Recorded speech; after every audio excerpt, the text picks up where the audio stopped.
pues vamos a dar inicio a la última sesión de la jornada.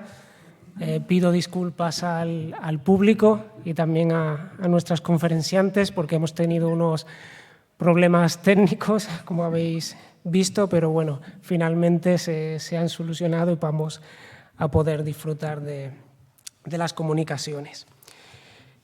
Vamos a seguir hablando de mito y realidad bohemia, y esta vez de una manera transatlántica, ocupando la bohemia modernista y el modernismo. Y en primer lugar voy a presentar a Carmen Rodríguez Martín.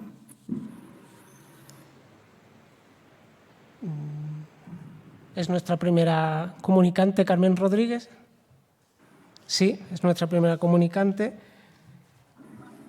que es profesora titular del área de Estética y Teoría de las Artes del Departamento de Filosofía de la Facultad de Filosofía y Letras de la Universidad de Granada, doctora en Filosofía y Magíster en Estudios Latinoamericanos por la Universidad de Salamanca, becaria postdoctoral Fulbright en la Universidad de Buenos Aires, contratada postdoctoral Juan de la Cierva dentro del grupo ICELAD, dirigido por Pura Fernández, y además ha realizado estancias de investigación en Dinamarca, Alemania, México y Argentina, donde ha impartido docencia como profesora invitada en universidades como la UBA, la UNER o la Universidad de Michoacana y la Universidad Iberoamericana.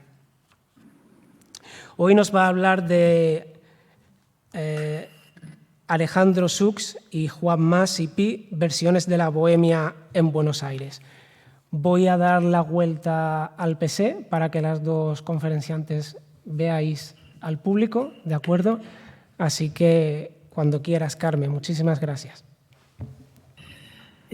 Bueno, muchísimas gracias a Rocío y al grupo web. Muchísimas gracias por permitirnos participar al profesor Minguzi, que ha tenido una urgencia familiar y no puede estar con nosotros aquí esta tarde, pero queda a vuestra disposición para cualquier consulta y diálogo a posteriori. Y nada, de verdad que lamentamos mucho no poder estar escuchando, ¿no? Que es el momento más gratificante de estos encuentros.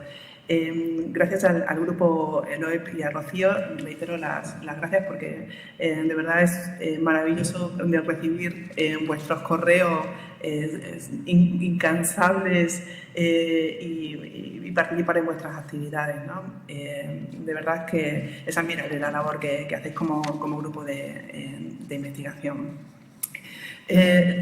A los autores a los que nos vamos a referir, digamos que están inmersos o formarían parte del corpus de un proyecto que tenemos en marcha, que tiene como objetivo trabajar con ciertas figuras que se han quedado, por así decirlo, y utilizando un concepto benjaminiano, a contrapelo de las historias de la literatura. Los motivos por los cuales son diversos y obedecen también a los perfiles particulares de cada uno de ellos, ¿no? Sobre todo también enmarcados en un ambiente filolibertario, de lo cual vamos a hablar ahora, y en el contexto del Buenos Aires del final del siglo XIX hasta aproximadamente 1910. Me interesa, o nos interesa, y vamos a utilizar para adaptarlo al marco general del seminario, dos novelas de Alejandro Sux, que son Bohemia Revolucionaria y Amor y Libertad, que lo que construyen sería como una especie de saga militante donde Sux lo que hace es ficcionalizar sus memorias en la época en que transita por el mundo de la bohemia anarquista tras su vuelta, que estuvo exiliado en Montevideo por motivos políticos, pero ese ámbito se lo dejo a la otra conferenciante, a la otra Carmen.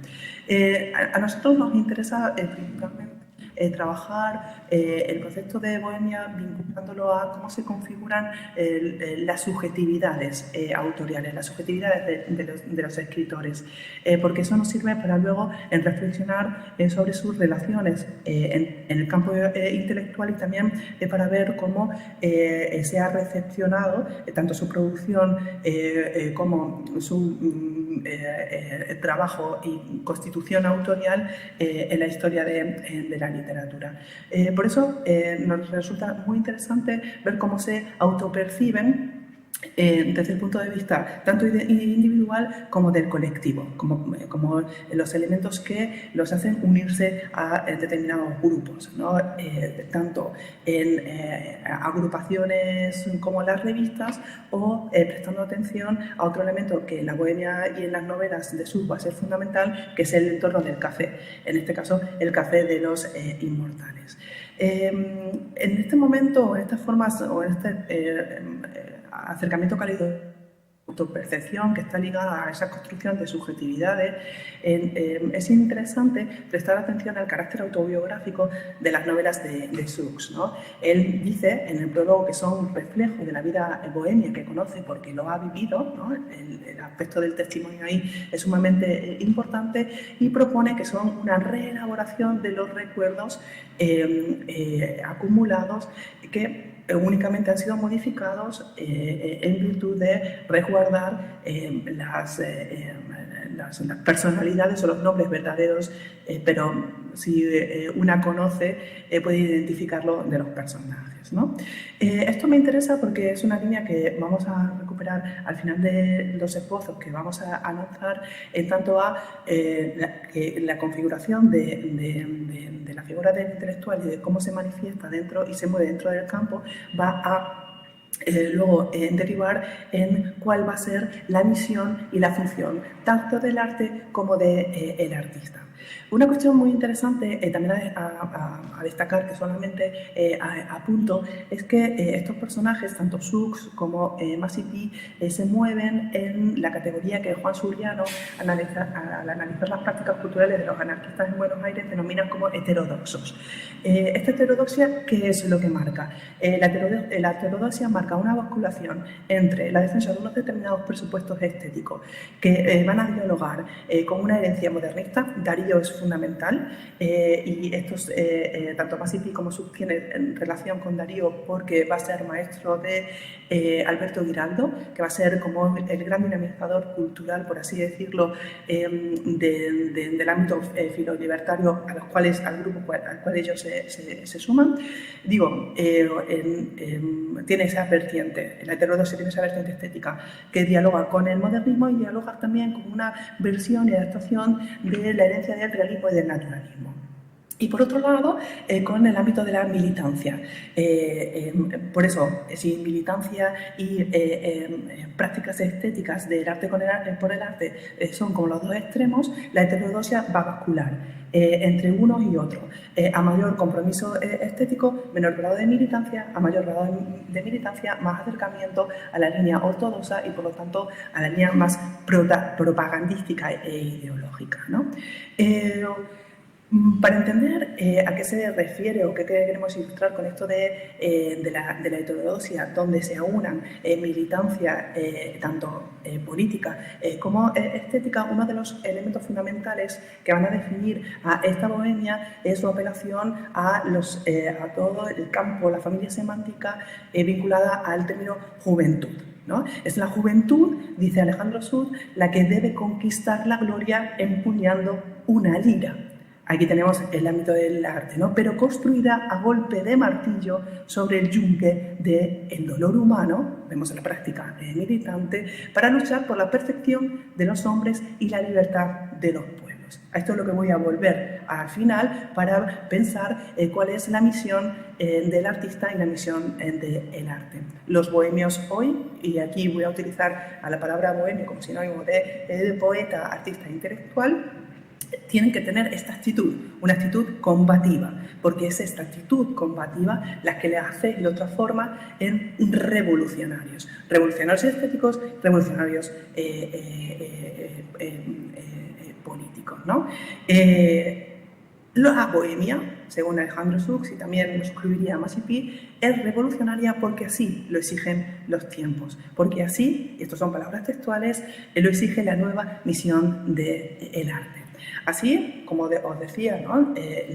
La juventud se carga ese campo semántico que tiene como componentes la idea de lo nuevo frente a lo caduco, la vitalidad frente a la esterilidad de las ideas muertas, tanto en el plano de lo político como en el plano de lo estético, y en definitiva la asunción, por así decirlo, o la invocación a un espíritu de rebeldía.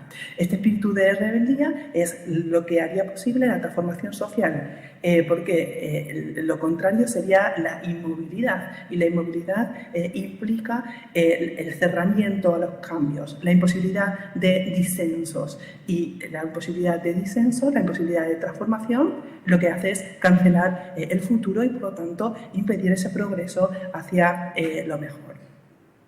Otro elemento que es sumamente importante para pensar en cómo se construyen estas subjetividades, como ya hemos adelantado, sería la pertenencia al grupo y los topos, ¿no? Los lugares donde el grupo se une.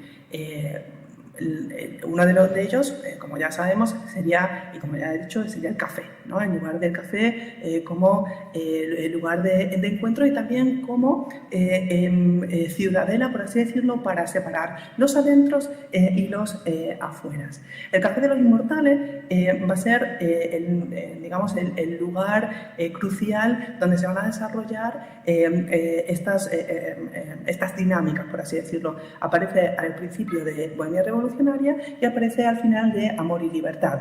Aparece cuando en el lugar y en el momento cuando Arnaldo Danel, que es el alter ego de Sux, vuelve de Montevideo, y aparece cuando Danel decide viajar a Europa por las dificultades que encuentra dentro del campo bonaerense, que tiene que ver y que está vinculado también con la profesionalización del escritor frente al escritor de la generación del 80, ¿no? Y también motivado obviamente por las circunstancias políticas, pues se ve obligado a huir. El café entonces como lugar fundamental para observar, ¿no? Y definir estas características que conforman la subjetividad de los bohemios e insertándolas dentro de sus prácticas y en este sentido determinar cuáles son las actividades que desempeñan como intelectuales. Algunos momentos que reflejan estos adentros y estos afueras dentro de la marca del café es, por ejemplo, un determinado transcurrir de la novela donde los obreros vienen para que Calvete, que es otro del grupo, les redacte un manifiesto porque se encuentran de huelga. Es el propio Arnaldo, el propio Sux, ¿no? El que termina redactando el documento. La redacción del documento es muy interesante porque marca quién pertenece y quién no pertenece a la bohemia, ¿no? En este sentido, los obreros, es muy interesante reflexionar, vamos a apuntar luego algunas cuestiones en relación a esto, cuál es la relación de la bohemia con el pueblo y en este sentido cómo se establecen relaciones paradójicas en torno a cómo ilustrar a esa multitud para convertirla en humanidad, ¿vale? Que tiene y que forma parte de esa misión de los intelectuales, pero es muy interesante cómo se establece esa distinción entre los bohemios y el pueblo. Arnaldo escribe, Arnaldo maneja la pluma, Arnaldo maneja el lenguaje, Arnaldo maneja el discurso, mientras los obreros, digamos que se posicionan pasivamente, miran y escuchan. Este mirar y escuchar es una fuera dentro del propio café, ¿no? Es muy interesante aquí traer a Bourdieu, no tenemos tiempo para ahondar en ese sentido, pero Bourdieu analiza esta relación entre los bohemios y el proletariado, ¿no? Y el pueblo. Hay elementos que los ponen en común, en muchas ocasiones comparten la miseria, es decir, las condiciones socioeconómicas, comparten también la lucha contra la burguesía, pero les separa esa especie de posicionamiento aristocratizante, ¿no? Que les viene dado por ese manejo del lenguaje y de la palabra. Que en último término, vinculándolo con la misión de los intelectuales, tiene que ver con la definición de las funciones del bohemio al situarse, ¿no? En ese lugar o en esa función de desnaturalizar los órdenes imperantes. Y si no,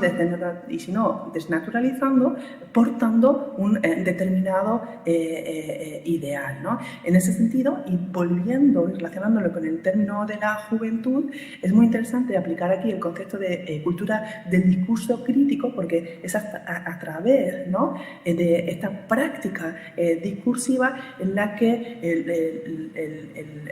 este caso los intelectuales, los bohemios, se posicionarían en ese lugar en el cual todo puede ser discutible y todo puede ser revisado, ¿no? Frente, insisto, a lo inamovible del status quo. Así pues, sí o sí, lo que establecemos es una relación ineludible entre el anclaje de la subjetividad bohemia y el mundo de las ideas. Rápidamente, ¿no? Pasamos a ver cómo, en este sentido, en tanto que el bohemio, el poeta y el intelectual maneja las ideas, cuál puede ser, desde estas perspectivas, la misión del artista desde el punto de vista social. Una misión del artista que, como ya anunciamos al principio, integra preocupaciones estéticas y políticas. En este sentido, y estas son palabras de Masipi, la misión del artista, la misión social del artista, será la demolición de las viejas y rancias ideas para que, retomamos la idea del inicio, sea posible, sea factible una nueva sociedad, una vida nueva hacia la cual los hombres tendríamos que tender. Aquí también se marcan dos perfiles que se manifiestan totalmente contrarios a esta concepción del artista por parte de la bohemia. Por una parte, el artista contemplativo, la lira sí, pero la lira y el yunque, y por otro lado también el artista que en esta situación de profesionalización del escritor se vende al mercado.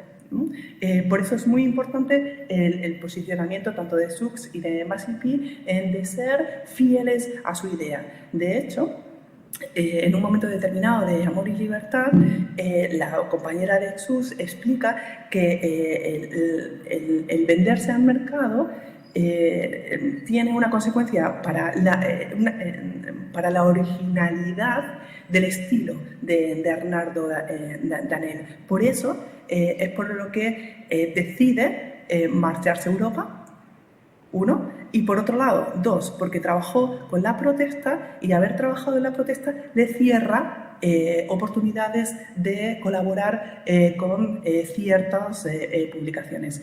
La protesta es el diario anarquista por Antonio Maciá, del cual Alberto Giraldo fue director entre 1904 y 1906 y al cual se adhirieron para colaborar por aquel entonces tanto Alejandro Sux como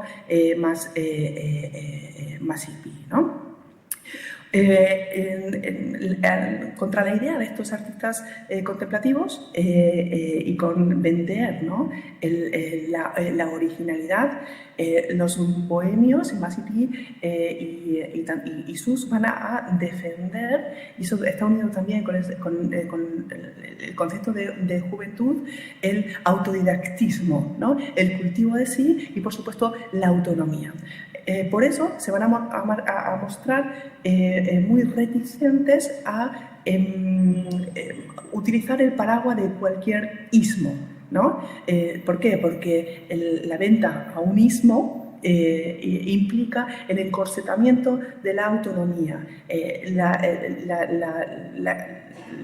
claudicar a lo original y a lo creativo del artista, que si se pertenece a una determinada corriente queda aprisionado en fórmulas interesados o desinteresadas en la vida, ¿no? Esto de la vida es muy interesante, lo dejo también ahí, lo dejamos para posibles discusiones. La función del intelectual, la función del artista, digamos que sería, como ya hemos venido apuntando, colaborar en la edificación de esta nueva humanidad. Si hacemos un salto y buscamos las interrelaciones entre el relato ficcional y lo real, veremos que en las novelas aparece nombrada una revista que Armando Danel dirige. Esa revista es Brotes. En realidad, o en la realidad, a la revista a la que se refiere es Germen, una revista en la que dirige Susi, en la que participa Masipi. Si tuviéramos tiempo, podríamos hacer una correlación entre los sucesos que ocurren en la novela, en cuál es la misión que en la novela queda reflejado al artista y cuál es su posicionamiento y su relación con respecto a la multitud y el pueblo, y al editorial programático que marca Germen. No sé si escuchan el ruido de afuera. El editorial programático que marca Germen, donde se muestra también la relación a veces paradójica con el pueblo. Hay un textito maravilloso que, como digo, marca el editorial programático. El editorial programático implica una militancia política y una militancia estética, ¿no?, que se titula Nuevos rumbos. Dice Sux: el pueblo necesita luz, la luz le traemos; el pueblo necesita ciencia, ciencia le traemos; el pueblo necesita arte, arte le traemos. Ahí van las semillas, nosotros sembramos. Esto es muy interesante, no me voy a detener para no quitar más tiempo a Carmen, vamos con un poco de retraso, pero todas las metáforas lumínicas funcionan a las mil maravillas y forman parte también de ese, digamos, proceso de perfeccionamiento de la humanidad. Hay aquí un manejo muy interesante también de la tríada paratónica de la verdad, belleza y bien, que no tiene ningún tipo de problema en anclarse dentro de este ideario. Dos cosas con las que terminar, ¿no? Porque esto también me parece muy interesante y puede, digamos que, pincelar lo que sería la función y la misión del artista. Y retomando lo del manejo del lenguaje y del discurso, hay que distinguir entre el hacer ver y el convencer. ¿Cómo se utiliza la luz? ¿No? No es lo mismo iluminar que cegar. El artista no debe ni hablar a la masa ni ser idolatrado como un líder, porque para eso están los políticos, ¿no?, y los religiosos como también flancos a los que se atacan. El ver y el mostrar desvela la verdad y promueve la libertad, porque lo que se persigue es crear ciudadanos autónomos, no ciudadanos que se adhieran a un determinado discurso proclamado por el intelectual, ¿no? El convencimiento lo que hace es entablar relaciones de servidumbre.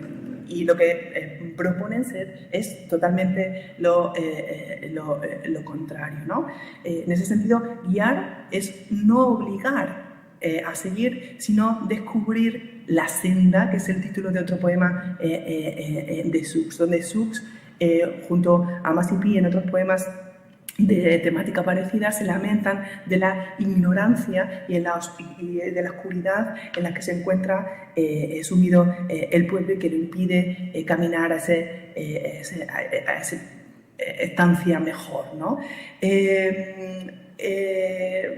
Así, salto algunas cuestiones que, si queréis, hablamos en el debate para intentar condensar estos aspectos del avanzado, ¿no?, que os queremos hacer llegar y que no tienen otro objetivo, sino también de poner en circulación y en conocimiento las obras del SUX y las obras de MASIPI, que son dos grandes desconocidos. Para ambos, el artista es un intelectual, el bohemio es un revolucionario que no cede a la verdad, sino encontrando obstáculos e intentándolos vencer. El bohemio es el que milita intelectual, estética y políticamente, y en este esfuerzo y en esta militancia expone su yo, ¿no? Por eso recalcaba el carácter autobiográfico de las novelas de Seuss, en una tarea que busca ser fiel a los hechos, pero sin aspirar a agotar y detener su curso interpretativo. Digamos que proponiendo lecturas de disenso frente a los status quo, al status quo. Y en ese sentido recalcamos aquí la importancia de la tarea, la importancia de la misión, la importancia del bohemio que ha de mostrar, ¿no? Y que ha de trazar el camino para que un día la multitud se transfigure en humanidad, ¿no? En ese sentido, en esta transformación de la multitud en humanidad, se centraría el proyecto revolucionario de esta bohemia. Y disculpad quizás las pinceladas de la avanzada, pero esperamos con el profesor Minguzzi en ausencia despertar algunas cuestiones que nos puedan servir para debatir, sino ahora en próximos encuentros. Muchísimas gracias.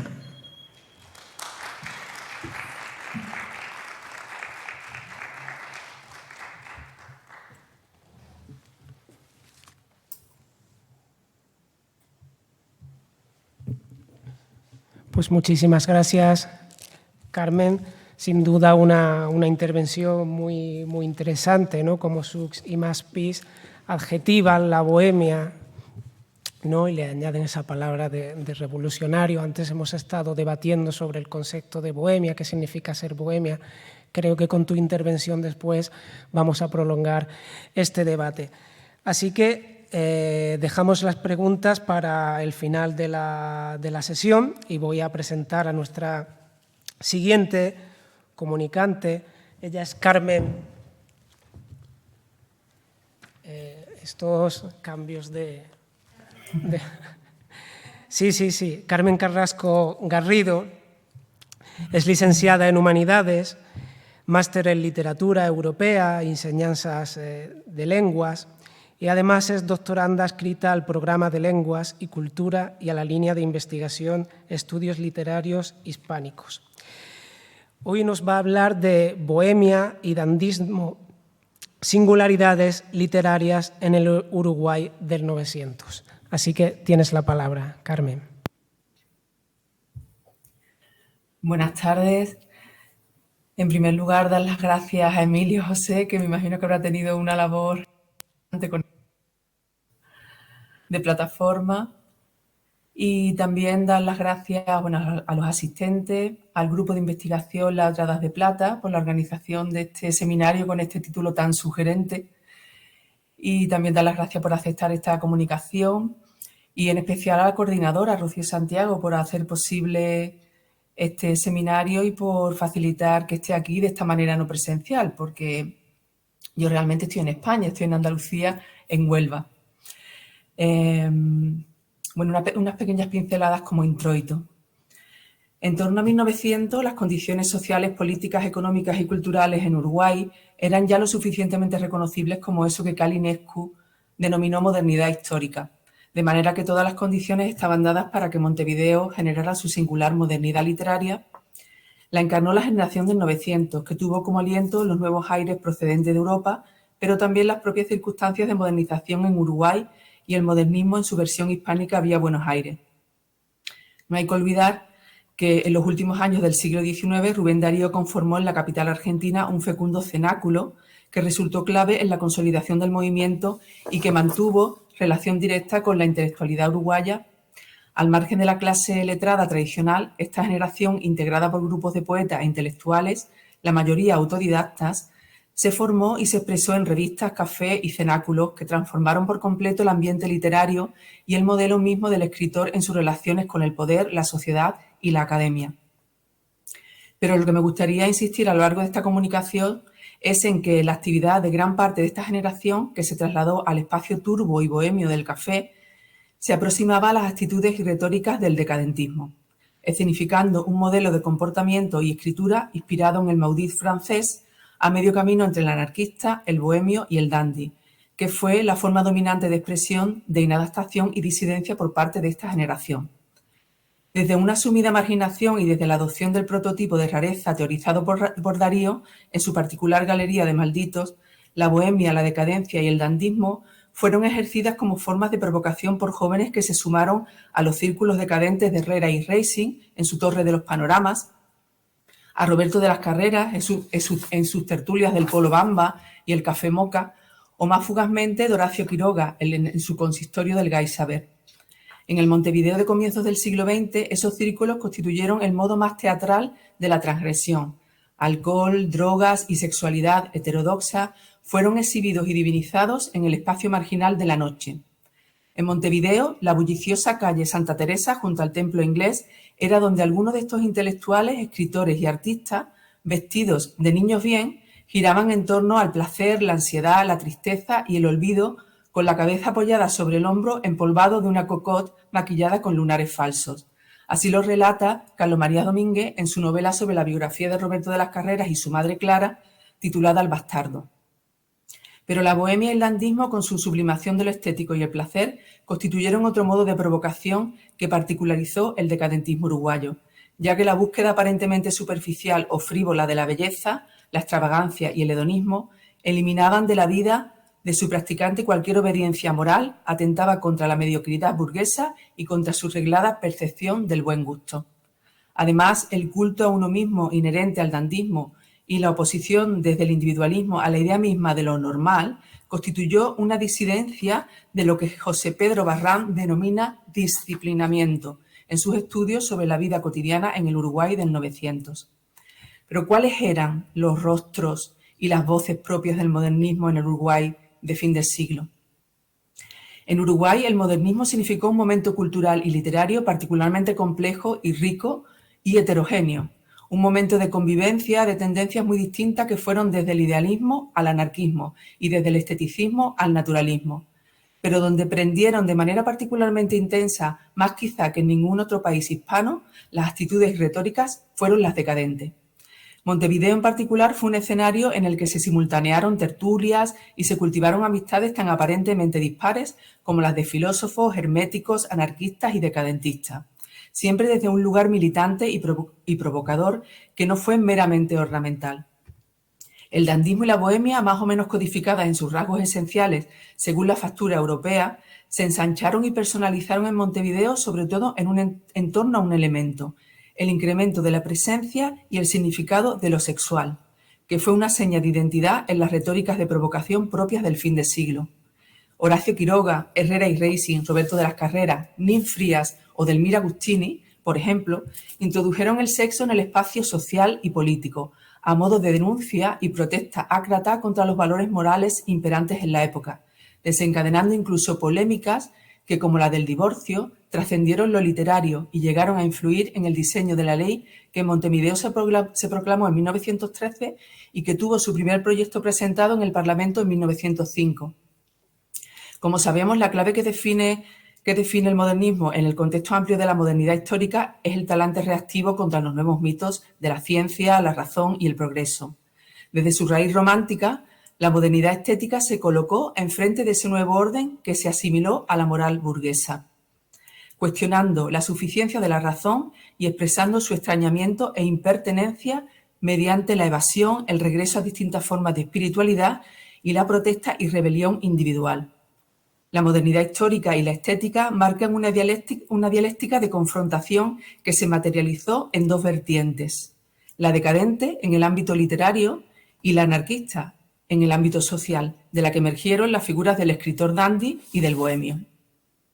La respuesta modernista al Uruguay moderno, que encarnó desde finales del siglo XIX los valores del positivismo, se inició en torno al año 1900 y se concretó en un grupo de escritores e intelectuales bautizado con la etiqueta de Generación del 900.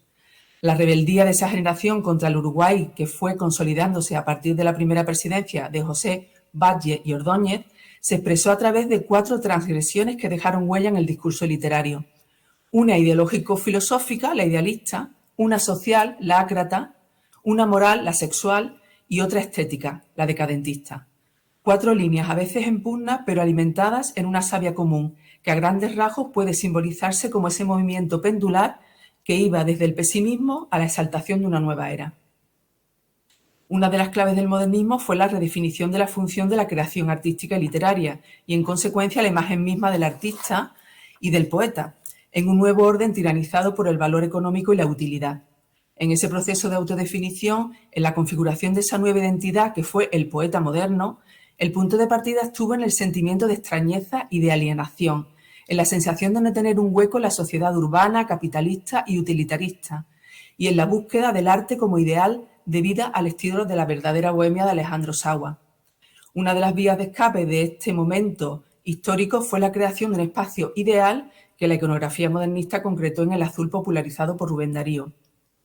Anhelos de espiritualidad hacia lo celestial, elevación sobre lo material y el proyecto de alcanzar otro lugar. Pero otra de las vías fue la automarginación, la entrega a la vida bohemia y decadente que quiso ser una forma de cuestionamiento y socavamiento radical del orden, pero que acabó siendo en muchos casos autodestructiva. Esta vía fue especialmente desarrollada en Montevideo. Allí los lugares de gestación del espíritu modernista fueron, como se ha mencionado, en gran medida los cafés, los cenáculos literarios, la prensa incipiente, las revistas, las editoriales privadas y las librerías, muy representativos de ese nuevo modelo de escritor autodidacta y en pugna con los espacios tradicionales del saber. Como explica Zunfelde, Rubén Darío había izado en Buenos Aires la bandera de esta nueva tendencia, vuelto de su primer viaje a Europa, y bajo los signos de la decadencia que impregnaron esa estancia, sigue diciendo el crítico, apareció en el fin de siglo aquella generación intelectual que no obstante habría de dar a las letras uruguayas nombres y obras de categoría superior a las logradas hasta entonces. El mismo Zunfelde, fundador de la historia literaria uruguaya y miembro en su adolescencia de la generación del 900, fue el primero en llamar la atención sobre este grupo de poetas intelectuales que transformó el ambiente literario y el modelo mismo de escritor en sus relaciones con el poder, la sociedad y la academia. En ellos y ellas hubo escepticismo, inadaptación y extrañamiento, pero también hubo fe en un ideal, por usar el término en boga en la época, que cada cual fue gestando a su imagen y semejanza. Y hubo rechazo a la idea misma de autoridad, rechazo que se tradujo en una rebeldía sostenida que en sí misma implicó solidez argumental y convicción plena. Los casos de Herrera y Racing, Florencio Sánchez, Horacio Quiroga, Armando Baseur y Roberto de las Carreras son paradigmáticos al respecto. Por debajo de un disfraz transgresor, decadente, provocador, crítico e irónico, es posible ver a esos figurantes en un escenario generacional donde se concentran las obsesiones de fin de siglo y en el que el arte se propuso deleitar, pero también disgustar. Fue la manera de conmocionar a un público instalado en la pereza vital, en la mayoría clase conservadora, que operaba bajo el único poder, el económico, y que consideraba el trabajo la principal fuente de producción.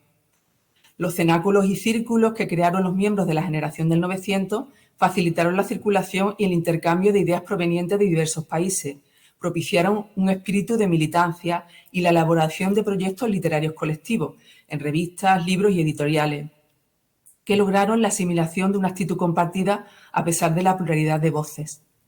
Suele considerarse la Revista Nacional de Literatura y Ciencias Sociales, que fue la que se publicó en marzo de 1895 bajo la dirección de José Enrique Rodó, Víctor Petit y los hermanos Martínez Vigil, como la que inicia el espíritu modernista. Uno de los textos publicados en esa revista, El que vendrá, de Rodó, desempeñó en ello una labor claramente inaugural. Publicado en 1896 y precedente de su famoso y difundidísimo Ariel, posee el tono mesiánico propio de los inicios y anuncia un algo que está por venir, una nueva palabra, una nueva literatura para una nueva era, inquietudes para las que todavía no se había inventado un nombre. Pero si El que vendrá inauguró en el ensayo el 900 uruguayo, Este empieza literariamente con la novela El extraño, de Carlos Reile, que apareció en 1896. Después de la Revista Nacional surgieron otras que marcaron la aproximación del modernismo uruguayo al decadentismo. Fueron los casos de La Revista, de Herrera y Racing, la revista El Salto, de Horacio Quiroga, y en menor medida Vida Moderna, Almanaque Artístico del siglo XX, Rojo y Blanco o Bohemia y La Alborada. Revistas de espectro más amplio, pero no reacias a las apuestas estéticas más cercanas al decadentismo. Pero aún más que las revistas, los cafés fueron el espacio de desarrollo de la bohemia. En el Café Moca y en el Polo Bamba, fundado este último por el gallego Severino San Román, se congregaban a la vez diferentes cenáculos afines a esas nuevas tendencias y se cultivaba la disputa, la provocación y el enfrentamiento. Y sobre todo la librería de Orsini Bertani, fundador poco después de la editorial del mismo nombre, en la que publicaron gran parte de los poetas del Novecientos, que incorporó los prestigiosos y decisivos volúmenes de la editorial Sempere de Valencia, que traducía al castellano las obras de escritores europeos como Marx, Proudhon, Nietzsche, Ibsen, Tolstoy, y que Bertani vendía a bajo precio favoreciendo la introducción de nuevas formas de pensamiento. Por circunstancias históricas y culturales, junto al decadentismo, el anarquismo prendió de manera poderosa en Montevideo. En el transcurso de su fulgurante proceso modernizador, el país sobre el que los patrones colonizadores españoles y especialmente la Iglesia Católica no dejaron huella firme, se convirtió en un contexto perfecto para que tanto el anarquismo como el decadentismo adquirieran sentido y protagonismo. El siglo XX se inaugura en Uruguay con el Estado definitivamente consolidado tras un periodo de caos, turbulencias y guerras civiles, que con la estabilidad y la riqueza ocasionadas por el vallismo, la emblemática doble presidencia de José Valle, supuso además un elevado nivel de democratización. Paradójicamente fue esa apertura intelectual y política, más los movimientos migratorios procedentes de Italia, lo que posibilitó la expansión del anarquismo en las clases proletarias e intelectuales, mientras se implantaban modelos civiles claramente burgueses, diferentes al antiguo patriarcado, pero que para determinados poetas y artistas suponían un empobrecimiento de la literatura y las artes en particular, y de las dimensiones de la vida humana en general. Fueron estos los que constituyeron una generación insatisfecha y rebelde contra el orden burgués y el crecimiento económico, a pesar del incremento de la democratización, o quizá gracias a ella. Una de las formas que tuvo la generación del 900 de mostrar su alienación con respecto a los valores de la modernidad histórica, la más escandalosa y provocadora, fue atentando contra la moral sexual burguesa, cuyo adoctrinamiento se basó en el estricto control de las relaciones cuerpo-alma. En esta materia, la autoridad de la Iglesia le sucedió la autoridad de la ciencia, una ciencia positivista en su fundamento filosófico, dogmática en sus definiciones, idólatra de la razón y enemiga de los sentimientos y las emociones. De ese modo, el nuevo poder uruguayo, laico y moderno en las formas de producción, conservó los mismos temores contra la subjetividad que el patriarcado católico estanciero al que sustituyó, aunque con distintos argumentos. La ciencia médica también contribuyó a afianzar una idea de sexualidad en la que el simple deseo sexual en la mujer se entendió como anomalía y perversión, como enfermedad que desviaba a la mujer de su finalidad principal, que era la reproducción, tan esencial en el nuevo modelo productivo, social y moral. En todo caso, la lujuria, el ocio, la sexualidad no controlada y el desorden, entre otros, fueron vistos como vicios que había que contener. De ahí que los discursos y mensajes que partieron de la clase política, de la Iglesia y de los médicos tendieran a demonizar todo lo relacionado con el cuerpo, principal enemigo de la razón, y sus excesos. En el Uruguay, contra el disciplinamiento, se manifestó muy pronto el anarquismo, con sus ideas sobre el amor libre, al que se aproximaron Roberto de las Carreras, Herrera y Racing o Armando Baseur. Las primeras manifestaciones del feminismo, a veces muy vinculados al anarquismo, asociados al cuerpo y a la sexualidad de las mujeres, también afloran en el 900 y constituyen el caldo de cultivo de la poesía de Edelmira Agustini. Ese disciplinamiento en lo sexual se reflejó en los modelos estéticos de la generación del 900 de una manera singular y en coherencia con esa actitud reactiva a la que se ha venido haciendo referencia. Al menos una de sus líneas, la más radical y irreverente, la más próxima al decadentismo, quiso liberar el impulso sexual de la disciplina moral, social y estética y convirtió el erotismo en una de sus señas de identidad. Pero ¿quiénes eran los figurantes y cómo era el personaje, el paisaje, ese topos de lo que hablaba Carmen, de la generación del 900? Julio Herrera y Racing, Horacio Quiroga, Carlos Bas Ferreira y su hermana María Eugenia, José Enrique Rodó, Carlos Reiles, Natalio Botana, también Florencio Sánchez, Roberto de las Carreras, Ángel Falcó, Delmira Agustini, Pablo Minelli, Armando Baseu o César Miranda, entre otros, no fueron los únicos, pero sí los más señalados miembros de una generación que escandalizó a la sociedad montevideana de comienzos del siglo XX. Una generación que se sintió como el albatros de Baudelaire, que leyó a Baudelaire, a Mallarmé, a Rimbaud, a Verlaine, a D'Annunzio, pero también al Darío de los raros y prosas profanas, y a Leopoldo Lugones, figura especialmente venerada en el Montevideo finisecular y que manifestó de forma exacerbada la angustia vital dentro de los modelos artísticos del decadentismo, el simbolismo o el parnasianismo. Como explica María Inés Carvajal de Ekman en su artículo Anécdotas de alcoba, proclamas de café, este conjunto de jóvenes pensadores autoproclamados modernistas se burlan de las instituciones civiles y morales, mientras se entregan a la subversión, la exaltación de lo raro, lo mórbido, es decir, de todo aquello que se desvía del canon entendido como normal. Para estos escritores, estas formas divergentes son una temática poética que apoya una sensibilidad artística en la que la neurosis, el hedonismo o la muerte redondearán la estética claramente decadente que abundó en el Montevideo de comienzos del siglo XX. Una prueba de hasta qué punto bohemia y dandismo, como formas de decadentismo, significaron en Montevideo no solo una estética superficial o una moda, sino una eficaz forma de crítica ideológica a través de la sátira, el vituperio y la provocación, es el Tratado de la imbecilidad del país por el sistema de Herbert Spencer, escrito por Herrera y Racing. Esa obra testimonia el momento en el que la amistad de dos dandis decadentes que se sumieron y se sumergieron en la bohemia alcanzó su clímax, en el que ambos escribieron desde la complicidad e incluso desde la complementariedad. De las Carreras aportó el gesto y la actitud, y Herrera el ingenio y la creatividad verbal, constituyendo ambos un binomio imantador de la juventud menos dócil del 900. En 1903, Herrera y Racing fundó la emblemática Torre de los Panoramas, en el diminuto torreón de su casa familiar, desde donde ejerció de pontífice modernista y llegó a reunir a casi una cincuentena de poetas, un espacio reducido en lo material y amplio en lo espiritual, por el que pasaron Toribio Vidal Velo, Carlos López Rocha, Julio Lerena, Andrés de Amarchi, César Miranda o Pablo Minelli González, entre otros.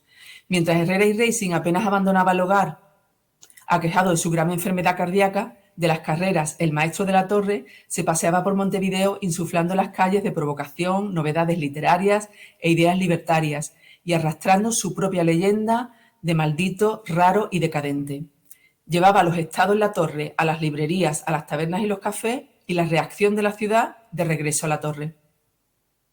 Durante esos años se editarían la mayor parte de los numerosos poemarios decadentistas de Uruguay, muchos de ellos hoy en día olvidados lamentablemente, como la mayoría de sus autores, pero indicativos de la presencia poderosa que tuvo esta estética.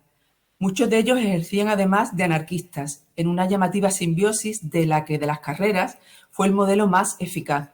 Tras el distanciamiento con Herrera y Racing, Carrera dio forma a otros círculos que se reunían en el conocido Café Moca, en el que hacia 1905 Roberto instaló su club de amigos, y del que formó parte el mencionado Zunfelde, entonces escondido bajo el seudónimo poético de Aurelio de Lebrón.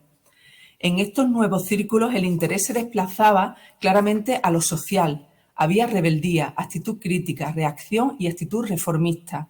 Los ideales sociales y libertarios tiñeron los poemarios de Emilio Frugoni y de Armando Baseu, constituyendo un lirismo social dentro del modernismo.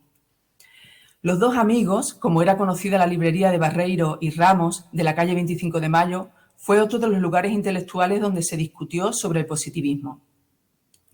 En la cervecería Irigoyen, a unas cuadras de aquella librería, se reunían abogados, escritores y poetas como Alfredo Campos, Pablo y Daniel Blanco Acevedo y Eduardo Rodríguez Larreta.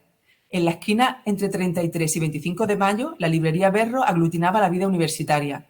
En la confitería de Jockey Club, José Enrique Rodó daba sus últimas correcciones a su Ariel y se reunía con Víctor Pérez Petit y compañeros de la Revista Nacional. El diario El Día, dirigido por José Valle, y muchas de sus crónicas daban cuenta de los quehaceres literarios, la vida política y los chismorreos de sociedad.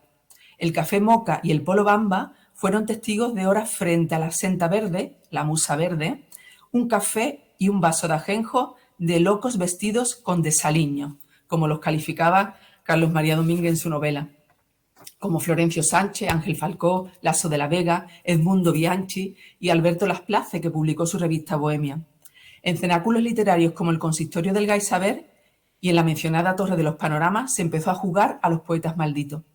Todos estos espacios que conjugan la disidencia bohemia, la provocación decadente y la estética refinada del dandismo permiten comprender que el decadentismo en Uruguay fue mucho más que una moda o una pose.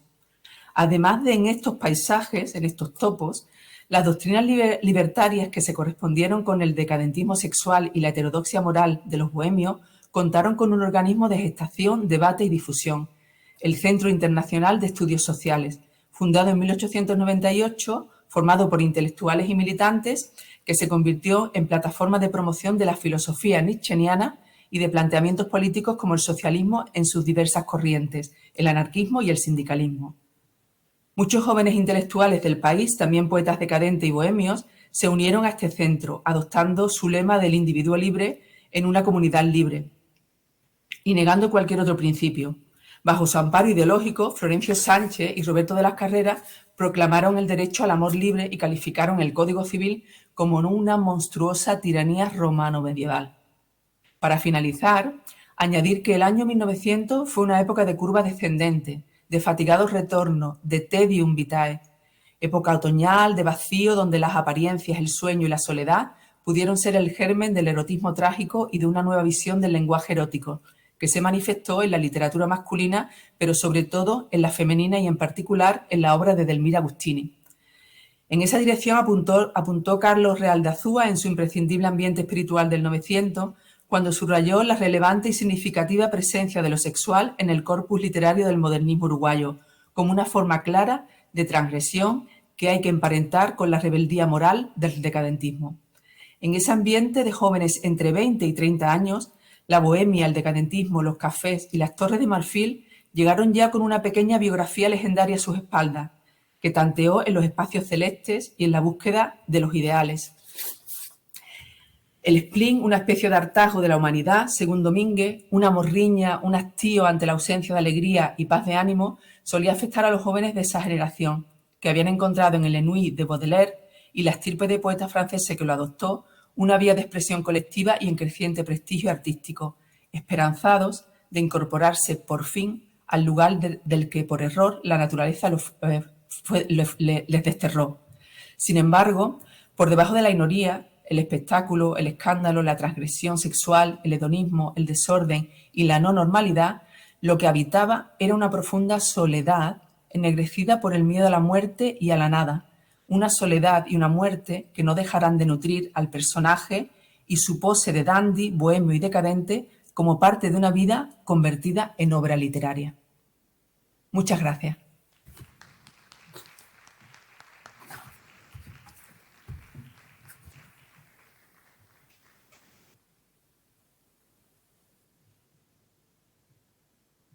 Muchísimas gracias, Carmen. No sé si Carmen Rodríguez ha escuchado antes los aplausos, pero bueno, ha habido aplausos en las dos intervenciones. No he podido darle a la voz, así que os remito, os digo que ha habido aplausos.